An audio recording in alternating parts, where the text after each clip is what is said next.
And even amidst all of this going on, it was amazing. It was wonderful. And still, I was feeling like if I had to rate myself on how much do I love myself on a scale of 1 to 10, it would be a low number. It would have been a very low number.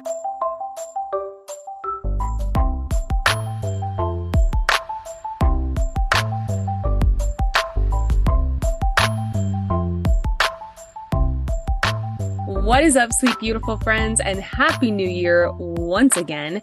Welcome back to another episode of the Life Coach Baker podcast, where we talk about all things goal setting, perfectionism, productivity, and how to live an imperfectly full life in the 21st century, which, to be honest, sometimes feels impossible, but it is possible. And we're going to talk about a big part of that today.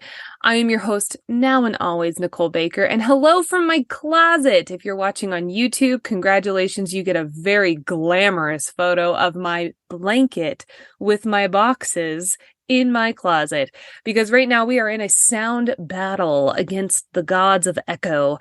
For those of you who don't know, I moved about 2 months ago. And in the process of moving and getting my own beautiful office, it's like high ceilings. I have a view of a lake. I have this beautiful glass top table. And you know what is a nightmare for podcasting? A glass top table with high ceilings in a big room, because that is Echo City. And so we've been in a bit of a battle with the Echo gods recently. And finally I was just like, fuck it, we're going to the closet. So here we are today. Hooray. But today we are not talking about echo and sound and acoustics, because as fun as that would be on a perfectionism podcast, it's not my jam. We're instead talking about the oh so flippin' important and yet oh so unpracticed art of loving ourselves. And if any of you are like me, whenever I think about growth or going after goals or, being my best self, whatever that is, I don't think about loving myself. That is not the first thing I think about. I think about the goals that I have, the tactics that I would need to achieve said goal, the habits that I would need to achieve that goal, the habits that make me happy. But rarely am I like, yes, I do love myself more. That is, yes. And if I'm being totally honest, it hasn't really been something that would be primarily on my radar. Now I'm very fortunate in the fact that in the past 4 to 5 years, I've had a fluctuating up and down with truly loving myself. And those ups are really, really, really high, and those downs are really unbelievably low. And I had a lingering one not too long ago, and I've kind of shared about this on the podcast. This past year and a half has been one that I never wish to repeat ever in my life. It's been really challenging in just my own personal growth. It's been really challenging in some things in my relationship, but we've been communicating and trying to get better. And to be honest, we're now at a point where I'm like, I have never felt so close to you, and it is the best feeling ever. And we both mutually agree. He's actually going to be on the podcast in not too long. I'm very excited. And just feeling really down and stuck, and not in a place where I feel like I was dreaming, where I was in alignment with the vision I wanted to create. Now, I did a lot of things that made it a lot easier. I was able to dive into the studies of productivity and figure out how to ease my load, to not work so much, to be able to take more time off, to that was huge. If I could say one thing from the past year that I am so grateful for learning, it is not even learning, because I knew all the tools. It was putting them in place of the productivity tools. And I know I talk about this a lot in Get Productive, which is my course all on productivity and helping you learn to have a healthy relationship of productivity, how to work smarter, not harder, cut your work week in half. And I don't say that lightly. I say that like I really actually did it. And even amidst all of this going on, it was amazing. It was wonderful. And still, I was feeling like if I had to rate myself on how much do I love myself on a scale of 1 to 10, it would be a low number. It would have been a very low number. And I was recently talking to Brett about like, what do we want to do in the new year? How do we want to, what do we want to bring? What do we want to leave behind? Kind of going through the New Year bundle, him and I just kind of talking it out together. And we got stuck on this one thing, which was we both felt very negative. We both felt very stuck. We both felt very like motivated, not in the sense of like goals. We both, or like tasks throughout the day. We both just felt like we didn't have a big vision that felt like not comfortable, but like felt familiar. It felt very unfamiliar in the fact of like, it was not something we thought of very often. And so we started talking about like, okay, what would make this happen? And we got kind of stuck on me because I'd been opening up to him about just feeling really down and sad recently. And I'll get to that more in a second. But he asked me, he was like, well, when was a time where you felt the most like you, like the most Nicole Baker? And I was like, without even thinking, it was it just flew out of me. I was like, well, I was working out in the morning. I was listening to podcasts. I was learning every single week. I was attending seminars, I was like reading books. Like I was really leaning into the growth and expanding my mind and expanding my tools. And he was like, okay, like, so you're a coach. How would you coach someone if they were in this exact predicament?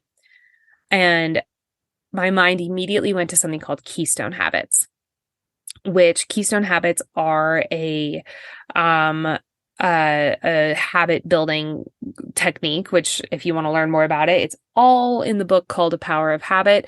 It is one of my favorite books of all time. It's by Charles Duhigg. I could just write a soliloquy of love to that book, let me tell you.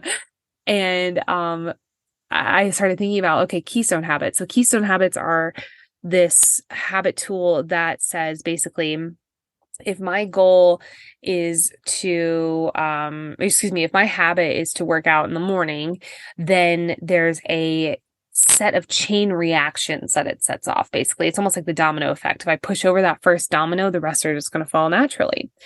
And so I started thinking about, okay, how would this work? The studies that went immediately into my head were, well, when this is just the most common one because it's the one that's so familiar in the book.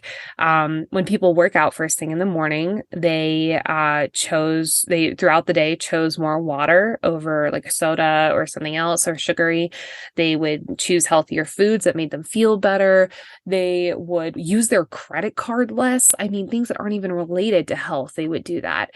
And it's just like, again, this keystone habit that sets off the rest. And I started thinking about like, okay, what would the keystone habit be for this? And immediately it was two, because they got married, they're happily married together, working out in the morning and listening to podcasts or a book while I'm doing so. And I had been doing this, but it had been so sporadic and I wasn't listening intently. Whenever I was listening to books and it was just to the point where I was like, I just feel like I wasn't learning. And so I knew that habit, when I work out in the morning and listen to a podcast, that sets me off for the whole day. I feel more creative throughout the day. I feel more motivated. I feel more inspired. I feel like a better coach. I feel like I have more energy to not only give into my business, but into my clients and then back into me. And it's just like, I really just noticed that, okay, that is the keystone habit that kicks it all off. And just that next day, when I was like, okay, let me try this out. Let me see if this is all that it croaks up to be. I woke up in the morning, I get my, gym clothes on. I go meditate and visualize first because when I get up at 6 a.m. and it's dark as shit, I'm not going to go to the gym when it's dark as shit. That's just a rule I have for myself. If you're not that way, that's totally fine. But for me, I was like, no, I won't. And I'm like in meditation, I'm doing all this. I finally put on my big coat, my snow boots, my hat, my gloves, because it's like negative degrees in Colorado. It's so cold. It was like 20 this morning, so I can calm down. But I get to the gym and I'm listening to this podcast and I can't tell you it was anything but divine intervention. This podcast talks about an exercise for when you feel stuck. And I truly think that feeling stuck and loving yourself goes so hand in hand. Because when we are in love with ourselves, we're feeling like this almost expansion, not in growth. It's not like you're going after your goals like crazy, rah. There's just like this expansion feeling within you. And when we're stuck, there's this contracting, right? There's this like, oh my God, I feel like I'm between a rock and a hard place. And so I listened to this podcast and my notes app was filled with notes from this episode, because there was a specific exercise that I was like, I have to do that. I have to do this exercise after this. So I get into my office, I'm showered, I'm all dolled up and whatever. And I luckily had a spare hour and I was like, I'm going to do this exercise right now. I'm going to prioritize it over everything else. And this exercise is making a T-chart. And on one column of the T-chart, writing, shit I hate. Yes, shit I hate. Welcome to how you love yourself, friends. No, I'm just kidding.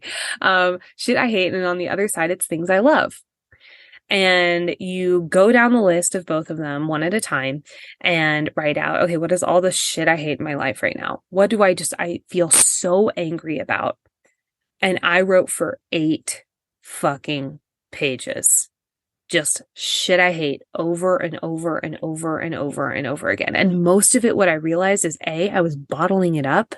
I wasn't letting it out. I wasn't writing about it. I wasn't telling anyone about it because I was just like, I felt probably this, I'm assuming I felt like a lot of shame around it and I didn't want to open up about it. And also, fun fact about growing up in a personal development family, you don't focus on the negative a lot. And if you do, it's why aren't you shifting to the positive? And I think I adopted that a lot when I was young and it like grew up and I grew up with that. And now it's still so a part of me where like when I like complain or something, I immediately have to change it to something I love. Because you can't complain. That's an inconvenience to everyone else. That's the whole other thing. That's a therapy conversation. But I started writing shit I hate and I just went off. I'm like in tears at this point. I'm just like angry, but there's this like productive anger that it felt like. It was just like this like release. Unbelievable release. And then I looked down the list right before moving to things I love, and I was looking through it and I was like, I'm in control of all of these. Every single one of these things that I will also 90% of them, because I think there was like 10% that like I could not control. 90% of these things are in my control. They are a 2% shift of a habit, a 2% shift of a tactic or a strategy. I mean, everything on that list I was in control of. So then I started writing all the things I love. And I don't think I had 8 pages. I think I had like 6. But there are definitely more than I thought I originally had. But I'm glad I went in that order, and that's how the exercise suggested it, because so often we bottle everything up. And in order to get it out, just made everything so much lighter so that I could finally look at the things that I loved. And it was awesome. It was so awesome. So what I did is I looked through then the shit I hate and I said, what can I get rid of? What does not belong here? And it was a good bit. And I immediately went into my schedule. I immediately went into my phone, put app limits on things, put like shifted things around, deleted things off my schedule. I just completely added things into my schedule that were more in alignment with like shifting it around, like all this. I immediately put it into action. And then I went into the things that I love and I say, what am I currently doing that's really working? And I start all that stuff. And I said, okay, keep that. That's an easy thing to keep. And then I was like, okay, for the things that I hate, what is the like root of the thing that'll shift this? And guess what it flippin' was? It was the same damn thing that I was talking about with Brett previously. It is when I work out in the morning and I listen to podcasts, I feel more creative. I love myself more. I believe in myself more. I'm visualizing more. I'm more in alignment with what I can do, what I can become, because I'm not so stuck in my head all the time. And I was like, this is awesome. This is it. If you've been listening to the show, or if you're just a living, breathing person in the 21st century, odds are that you're a perfectionist. But did you know that there are 3 different types of perfectionism? After working with perfectionists for the past 2 years and being one myself for longer than that, I would have to be an ostrich with my head stuck deep in the sand to not realize that there are different styles of perfectionism, each one with their own self-sabotaging patterns. To find out which perfectionist type you are, plus learn helpful next steps that will get you out of those patterns of self-destruction, take the free quiz by following the link in the show notes or by going to lifecoachbaker.com/quiz. Now, on to the episode. So now it's been about 2 weeks. I've been doing this exercise. I've been implementing the things that I learned. I've been getting up, going to the gym. With the exception of one thing, which I'll talk about later, but, and listening to podcasts. I've been visualizing and meditating every morning, which takes about 30 minutes, but to be honest, it's so worth it. And I finally just made the time for it. And the thing that really, 2 things really stood out to me about this. Number one, loving yourself, because I'll be straight with you. I am more in love with myself and more in I believe in myself more than I feel like I have been in months. And it's just by making these simple shifts. But that's the big thing. I had to make the simple shifts. I had to do the actions that would change it. I had to put in place the practices that would actually shift my mindset, would make me feel like I was more in Nicole Baker skin rather than this like stuck, icky, couldn't get out of it skin, but that's the thing I really want you guys to take away from this. And we'll get into an exercise in just a second, but above all, it takes work. It takes work. We so often expect loving ourselves to just like bestow down upon us. And it's like this rain shower and suddenly we're in love with ourselves. Yay. But it's not like that. You have to put in the work. There's a great, great, great quote that says, belief comes from action, not thought. And I want you to hear it again. Belief comes from action, not thought. Belief in ourselves, loving in ourselves comes from action. We can't just think our way into loving ourselves. It comes from the actions that would make us fall back in love with ourselves. Now, can we sit there and say affirmations over and over and over again? Absolutely. But if you don't take action based off of those affirmations, your brain's just going to say, see, you did it again. You didn't take action again. You stayed stuck again. You fell through again. You are worth more than that. You are so incredible. What you are put on this planet to do incredible, beautiful, amazing things. And it's time to start putting in the actions that will allow you to feel better about yourself, that will allow you to not only achieve those amazing things, but feel like the best version of yourself while you're achieving them. Note, I said while you're achieving them, not when you achieve them.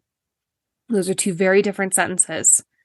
I've done a lot of research on people who are some of the most highly successful people, who are multi-billionaires, who are really high-level entrepreneurs, who are, quote unquote, successful. And the number one thing that dictates the separation between happy and successful and just successful is they do the work that allows them to get in that state of, I'm proud of myself no matter what I do.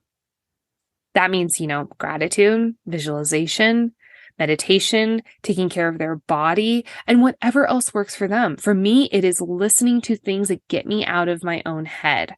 I am a huge believer that you become what you consume. And I always say this, I don't mean like, yummy lettuce. I mean like what you consume between your ears, whose energy you're consuming around you. So just a note. Let's dive into these exercises because I want you all to be able to do this too. Again, loving yourself is so much bigger. And I actually don't think I talked about this. One of the big reasons I wanted to start doing this episode was because I actually heard a study done at the University of Hertfordshire that loving yourself and self-acceptance is the key to living a happy life. And yet, of a study of 5,000 people, it was easily the lowest number, self-acceptance and loving yourself was the lowest number on any habitual, like what you should be doing, like gratitude, giving to others, all this kind of stuff. They asked 3 different questions: gratitude, giving to others, and self-acceptance. Self-acceptance was by far the lowest scored thing. And yet it is the thing that gives you the most happiness and joy. So it's time to start making it a priority. I'm going to get off my high horse. Let's dive into the exercise. So I'm actually going to do 2 exercises here because they're for 2 different types of people. And if you want to do both, please go for it, but do at least one. Exercise number 1 is almost what I did with myself.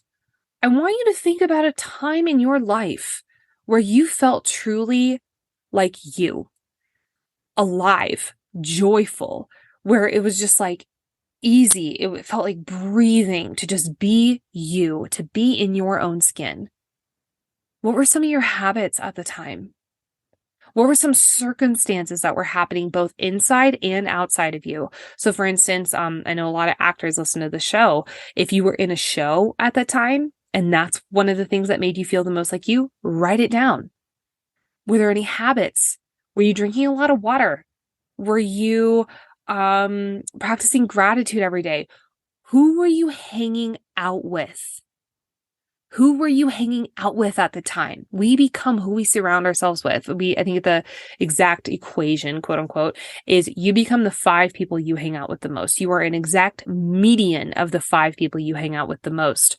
Who were you hanging out with around the time? Who weren't you hanging out with around that time? That's a big one also. What were you focusing on? I want you to think of anything around that time and then ask yourself, can you repeat anything? If there was a habit, if you were drinking a lot of water at your time and at that time and you felt really proud of yourself for that, could you start drinking more water now? And by the way, before your excuses come up that say, I don't have a water bottle that I really like right now. This is more important. This is more important. Learning how to love yourself is the most important habit you can possibly learn. And I am learning this in real time. Again, I feel more like myself. I feel more motivated. I feel more happy. I feel more energized. I feel more like giving 1,000% than I did 4 weeks ago because of this exercise. Please take it seriously and do not let your damn excuses get in the way. Can you repeat any? What were some things that were out of your control and what are some things that are in your control? If there were people who you were not hanging out with when you felt truly like you, can you distance yourself from them now? Yes, that's a hard thing, but let me tell you, it's life-changing. Now, you might be thinking, what if I can't really think of a time like that? What if I can't think of a time in my life where I felt so like me? And if that's the case, that's okay. And that's what exercise number 2 is about. I want you to think about the person you want to become. Maybe 5 years down the road. And I want you to really dream big here.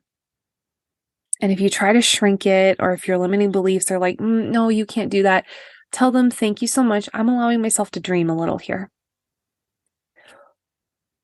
5 years from now, what are your habits? What are the circumstances happening around you? Who are you hanging out with? Who are you not hanging out with? Sound familiar? But I really want you to zero in more on the habits.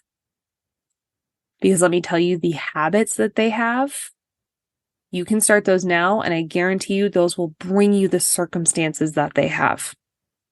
We become the 1 year from now version of ourselves, the 5 year from now versions of ourselves. Now, we start that process minimum a year earlier with the habits, with the people we hang out with the actions we take towards our goals. We create those way earlier. So what are some things that you can adopt from them now? And this might be some trial and error. And you know what? That's okay. When I was first getting into this research, I tried a bunch of different habits. I tried a bunch of different things. I tried a bunch of different stuff that some worked, some super didn't, and that's okay. And it's a cocktail. You got to find your cocktail. But again, if you don't start trying shit, you're putting the number one most necessary habit on the back burner. That is loving yourself. I want to put a big asterisk next to these two exercises.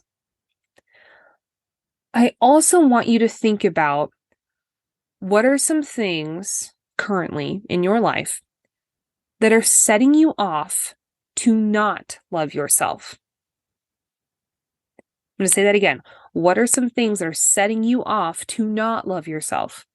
For me, I realized social media, shocking, I know, sleeping in, because when I say sleeping in, I don't mean like sleeping in because my body really needs the rest. I mean sleeping in because, and like, I'm someone who wakes up early. By the way, sleeping in for me is like 7:30. But to be honest, I'm normally a 6:30 on the dot wake upper. Not setting a time for growth. That was a huge thing that I was not doing. And it was directly correlated to me not loving myself. And I put all of them off the table. Like I mentioned earlier, I put app limits on my phone. I now have just made a promise to myself, like, hey, sleeping in, you're going to have this, and this to do in the morning. You need to have time to do that. Whereas previously I was like, I don't really have anything, like So I slept in a little bit more, but now I have things to get up for, and it made it a lot easier to get up. Also, I make sure I hydrate like crazy the night before, because I always notice, and I have not seen any science behind this, so please take this with a grain of salt. And this is me. I hope I'm a big, let me show you the science behind it. So please know this might just be a weird me thing, but it's worth trying if it works for you too. I do minimum 4 glasses of water before going to bed, not right before bed or else I'd pee like crazy. But I'm talking about like in the 2 hours before bed, I try to do at least 4 glasses of water because my body is so hydrated. I wake up in the morning like ding, like feeling a lot better. Again, I have no idea if the science behind that, like what that is, but something worth trying. I don't even know where I was going with that. But putting those habits in place that both help you and also taking away the ones that are hurting you. Social media, I can almost guarantee you, is almost everyone's. Fucking put limits on that app if it is causing you to not love yourself. Think about it like that. Like if this is something that is causing you to feel like you cannot truly love the person that you are and the person that you're becoming, and put the habits in place because it's eating up all your time or eating up all your energy or making you feel like shit about yourself, take it off your phone or put a massive limit on it. Like 20 minutes a day, no more. And you'll be shocked at how quick those 20 minutes go. So again, I want to bring back a saying that I said earlier, and that is beliefs come from action, not thought. Being a little tough love here, but that's because we're so used to hearing like, oh, all you need to do is just love yourself. All you need to do is just love yourself. And a lot of the times it sounds like, oh, you just need to make the decision to love yourself. And to be honest, I wish it was that easy. I fucking wish it was that easy. But your brain needs evidence. Your brain needs to see progress in order to shape and shift that neuroplasticity that it has, that actually changes how your brain works. And that comes from action, that comes from doing things. So please, please, please, please, please start prioritizing this. Remember that loving yourself is a practice. It is a consistent action. We don't go to the gym, do 1 crunch, and get a 6-pack. That's not how this shit works. Consistent action. Okay. Stepping off my high horse. We're going to do some quick segments before we wrap up for the day. Number 1, how was I imperfect this week? To be honest, I'm going to pull it right back to the sound shit. I almost launched my microphone into the lake across my apartment this morning. I was so angry because I want this podcast to sound as good as, not to toot my own horn, but as good as it is. I want this podcast to sound as good too. And it's just been a constant battle with the sound. And if you guys are listening, and I cannot even begin to tell you how much I appreciate you, and just know that we are working on the sound in the background, and hopefully this works a lot better. And maybe you'll just be seeing a lot more of me in my closet. Maybe we'll make this a little bit nicer and not have all my wedding boxes behind me. Goal to celebrate. This was the one exception to me not getting up, and that is I had a migraine come out of nowhere the other day and like put me on my butt. And it was one of the most, I joke and I make this kind of light, but it was one of the most painful nights I've ever had. It was so hard. And when I think about like, okay, what would like Nicole, who truly loves herself, how would she react the next morning?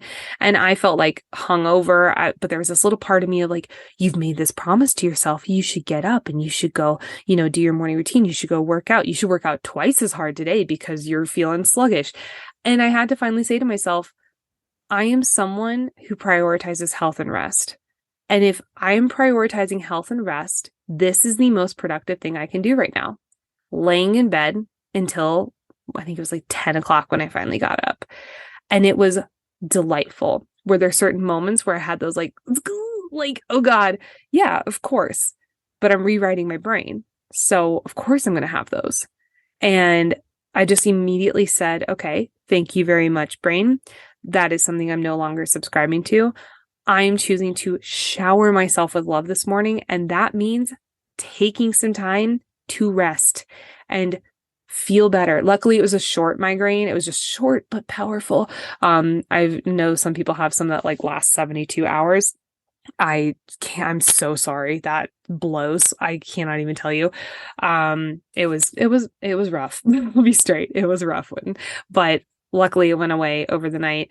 Getting a lot of sleep and then able to sleep in the next day was delightful. And I celebrate that goal because my goal is always to prioritize myself as a human being far more than I prioritize myself as a motivational teacher, coach, person in the personal development space. I'm a person first. And I really think I know I chose myself first that day. And I'm really proud of that. Hitting my goals. Hooray. My sweet, beautiful friends.